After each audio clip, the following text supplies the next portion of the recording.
Bonjour à tous, bienvenue dans l'émission 6 minutes chrono, le rendez-vous quotidien de la rédaction de Lyon Capital. Aujourd'hui, on va parler d'immobilier, de logement et même de location puisque nous recevons Pascal Pancrazio qui est le président de la FNAIM du Rhône. Bonjour Pascal Pancrazio. Bonjour Éloi. Merci d'être venu sur notre plateau. On va rentrer dans le vif du sujet.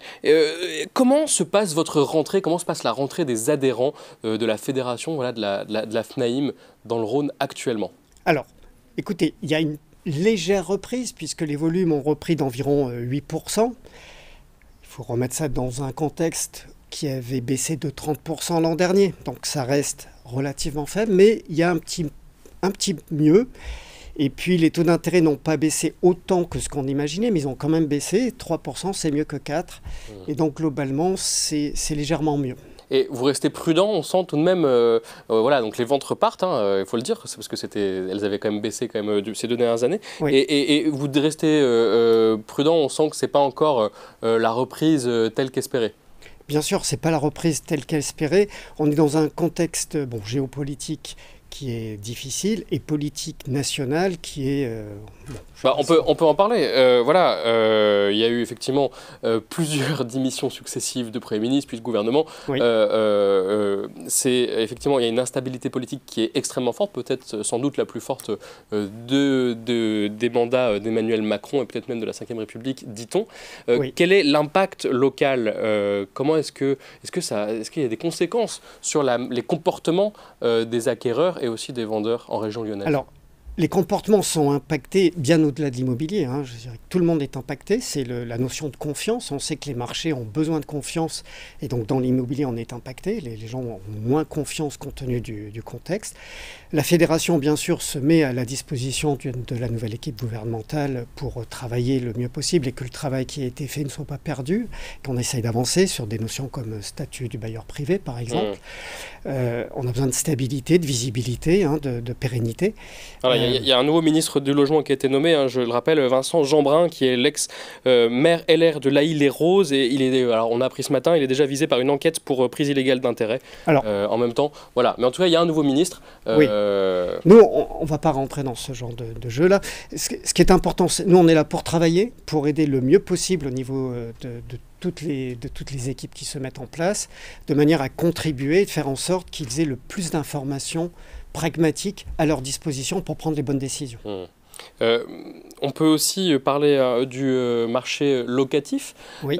Vous êtes engagé dans une procédure de justice, vous avez saisi la justice pour faire annuler les décrets de l'encadrement des loyers. On le rappelle, c'était mis en place par la majorité écologiste au début du mandat, en 2021, pour plafonner les loyers selon une carte de Lyon et de Villeurbanne. Oui. Vous demandez l'annulation de ce dispositif. Comment est-ce que vous réagissez? Voilà, j'ai vu que le rapporteur public avait demandé lui aussi l'annulation de ce décret. Alors forcément on réagit plutôt positivement. Enfin on a été entendu sur le fait, et c'est quasiment du bon sens, mais c'est le fait de se rendre compte que ce dispositif met une certaine insécurité juridique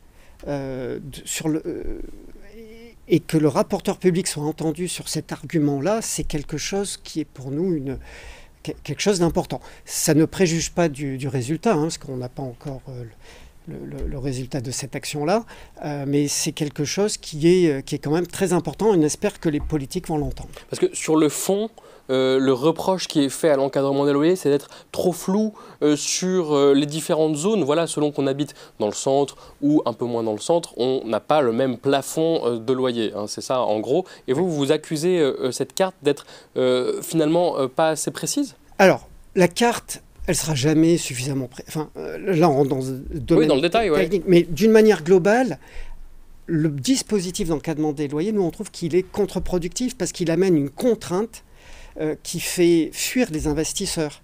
Et on est on vient d'en parler, dans un contexte plutôt tendu, très tendu même, et les gens, les marchés ont besoin de confiance, les investisseurs ont besoin de confiance, et pour avoir de la confiance, il ne faut pas qu'il y ait une insécurité juridique.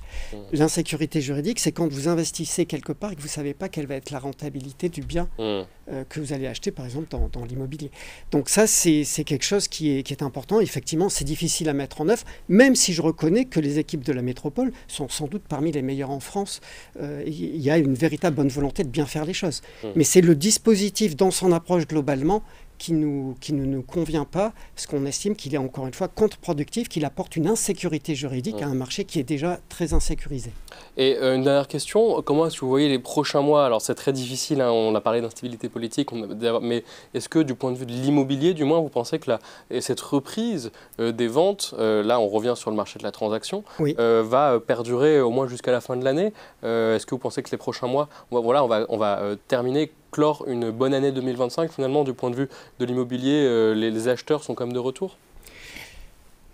C'est difficile encore, vous le voyez, on a encore changé on a Le Cornu 2, deuxième Premier ministre, j'arrive même plus à compter le nombre de ministres du logement depuis 2-3 ans.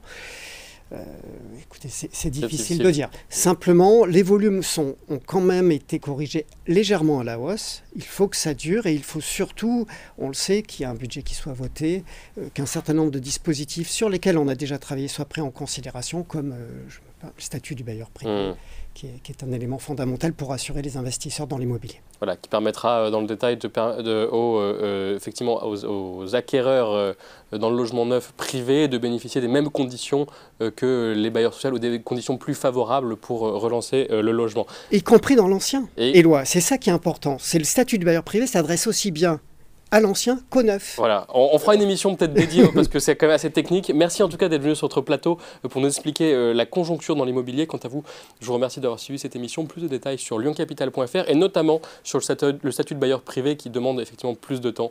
Je vous remercie. Au revoir.